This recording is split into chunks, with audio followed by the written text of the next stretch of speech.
Exercise 2. Find the coordinates of the point on the curve y is equal to x squared minus 3x plus 6, where the tangent has a slope of minus 1. So if we look at this function, it's going to be some kind of U shape because we have a positive x2 term. Okay, so where is the tangent to the curve, the tangent with the slope minus 1? So it's going to look something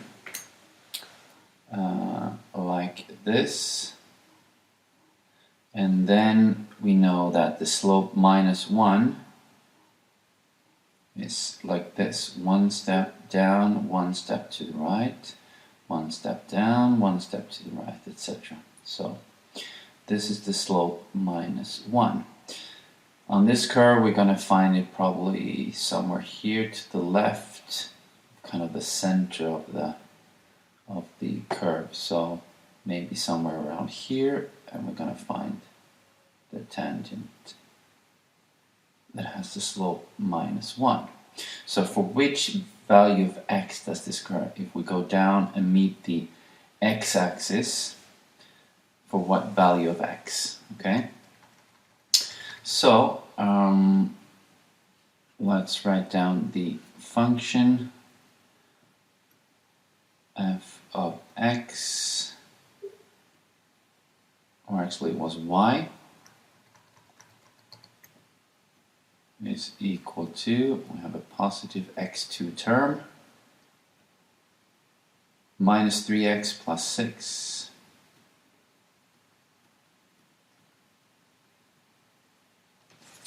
Okay, so remember that the derivative of a function will give us another expression that is giving us the slope of the tangent for different values of x. So if we find the derivative of this, dy dx, we have an expression that gives us the slope of the tangent for any given value of x. We know that the slope has to be minus 1, but we don't know the x value. That's what we're trying to find out. Let's find out what dy dx is first, the derivative of the function. Dy dx, or the derivative of y with respect to x. We take the exponent, move it in front, 2x, decrease 2 by 1, which is 1, but we don't write out the 1, and then any kind of x term, we just have the constant in front, so it's going to be minus 3. The derivative of any number, positive or negative, is going to be 0, so we don't have to write 0. That's the result of the derivative of plus 6. We just leave it like that.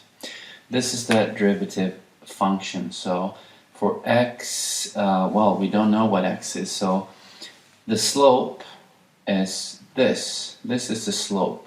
So if we put in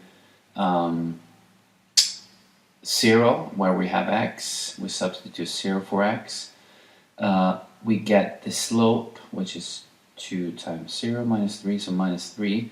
Where x is 0, we get the slope minus 3. If I choose x to be, let's say, 4, 2 times 4 is 8, minus 3 is 5. So for that x value, we get another slope. So it depends on which value for x. We don't know the value of x, but we know that the result of this, the actual slope, should be minus 1. So we have to solve this equation. The derivative dy dx has to be minus 1. So let's continue here. So 2x minus 3 has to be minus 1. Now, this is a very easy equation to solve. Let's do it the formal way. Minus 1, we take the minus 3, move it to the right side, becomes plus 3. 2x is equal to 2, which means that x is equal to 1. So let's check this if it's true, if it actually is the right value. So substitute 1 for x, so 2 times 1 is equal to 2, minus 3 is going to be minus 1. So when x is 1 on that specific in that specific point, the tangent will have the slope minus 1. Now let's check this. Start a new document and new graph, and the function, because now we need a function. X squared minus 3x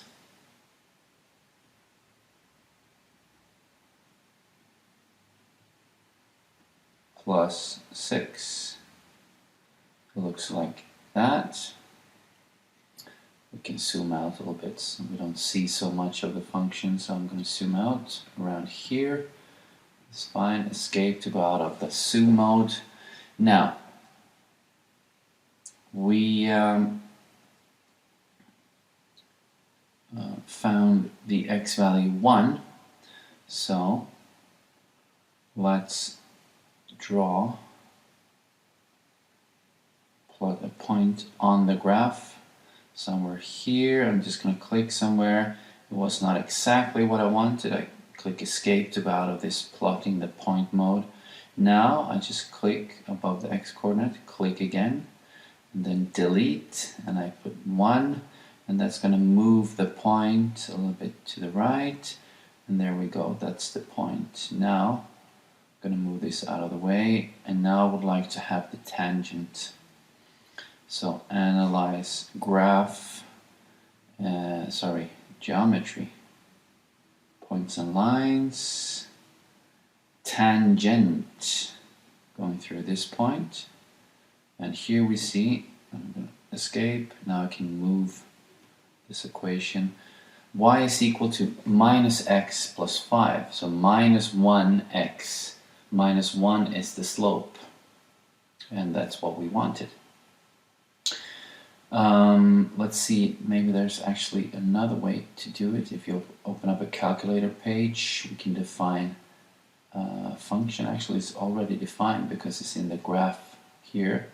The name of the function is f1, so if we just put f1 of x, enter, that's the function.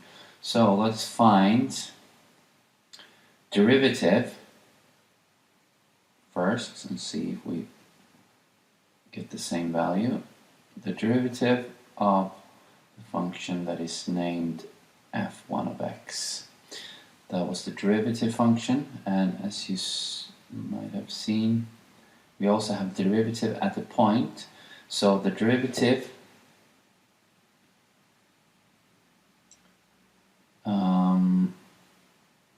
where x is equal to 1, the first derivative of the function f1 of x. What does this mean? Well, first we take the derivative of the function and then we put in the x value 1. What do we get? Minus 1.